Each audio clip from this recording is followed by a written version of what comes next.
Doma vo Francúzsku jazdieval na súkromnom Ferrari, ale organizoval aj akési Racing Days pre deti. Potom ho však pracovné povinnosti zaviali na naše malé Slovensko. A zrazu sa z ničoho nič objavil na pretekoch seriálu slovenských majstrovstiev pretekov automobilov do vrchu vo vozidle Seat Leon vo farbách AST Preskam. William Passavant, 43-ročný Francúz, žijúci dočasne na Slovensku.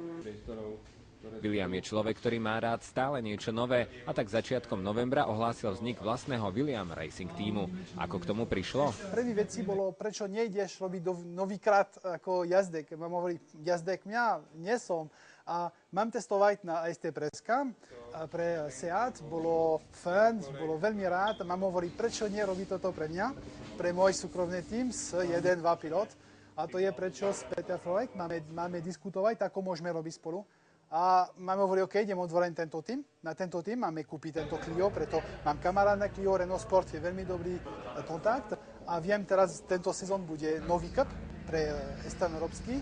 A mám hovoril, keď bude tento Clio plus jeden Mitsubishi. Tento Mitsubishi ide robí do roku. A tento Clio ide robí okruh plus do roku, keď bude čas. Už vieme, že na začiatku pri svojom vzniku William Racing Team disponuje dvojicou vozidiel. William sa však netají tým, že by rád v budúcnosti doplnil svoj tím o niekoľko ďalších vozidiel Renault. Budem rád, ak môžeme robiť viac auto. Chcem kúpiť, ak môžeme viac nový Clio. Tento nový Clio je Clio 3. Má viac skúseností. A dúfam, môže robiť dobrý čas. A čo viem na Clio, je tento auto má dobrý čas na kronometer, plus netreba veľa peniaz pre robiť každý deň tento auto.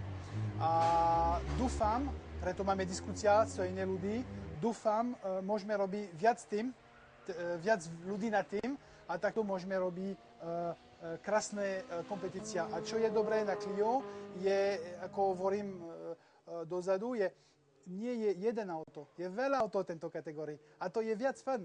Keď máš 20 auto spolu, je viac fun, a keď ty máš 2-3. To je prečo tento auto. Zámer do budúcnosti je teda jasne daný. Williamovi je však na očiach vidieť, že by chcel ešte viac. Ako teda vyzerá vrchol jeho méty, ktorú by chcel dosiahnuť? Jeden sen bude Trophy Cup. Jeden Megane Trophy. To je sen. Nie mňa ako jazdek. Myslím, treba veľmi dobrý pilot pre toto. A môj sen je otvorený Real, jeden tým na Slovensku, kde môže robiť neskôr dobrý kompetícia. Veľa challenge, big challenge, ale to je môj sen. To je môj sen. A plus jeden školu bude super, ak môžeme robiť školu pre jazdek, ale pre jazdek je jeden veci, druhý veci je kuť, je ako. A to je ešte iné. Môže byť dobrý pilot, ak nemáš chuť, môže byť dobrý technik, ak nemáš chuť, je nič. Dvojicu v tíme s Williamom Passavantom tvorí Bratislavčan Peter Florek. Mnohí fanúšikovia motoristického športu už toto meno poznajú z cross country rally či rally. Čo jeho pritiahlo k tomu, aby spojil svoje sily s Williamom?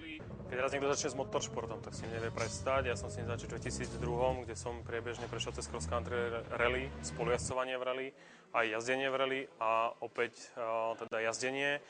Táto myšlienka skrsla pred pol rokom, kedy som sa s Williamom zoznámil a tým, že vlastne on mal blízko k motoršportu, ja som stále hľadal cestu naspäť do závodného auta.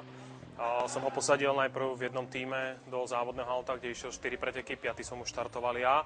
A vlastne počas celého tohto pol roku sme sa pohrávali s myšlienkou vlastného tímu a hľadali sme cestu, ktorou by sme chceli ísť. Tá cesta je Clio a Mitsubishi, ktoré sme dneska odprezentovali. Do tohto momentu diváci mali Petra spojeného viac menej s rally súťažami. Teraz smeruje do kopcov a na okruh. Prehodnotil Peter svoje možnosti, alebo si po niekoľkých haváriách uvedomil, že na kopci a okruhu je to predsa len o trochu bezpečnejšie ako pri rally?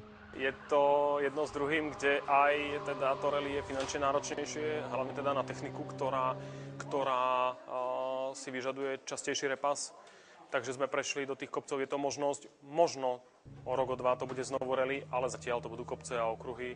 William Passavant nám ako majiteľ William Racing týmu svoje plány prezradil, ale za kým vstupuje do budúcoročnej sezóny Peter Florek? Kúpili sme auto, ktoré je konkurencieschopné a ja dúfam, že sa mi to podarí ukázať, teda, že je konkurencieschopné a rád by som teda ponaháňal momentálnu konkurenciu, ktorá je na tých kopcoch a dúfam, že sa nám podarí aspoň na tú bedňu.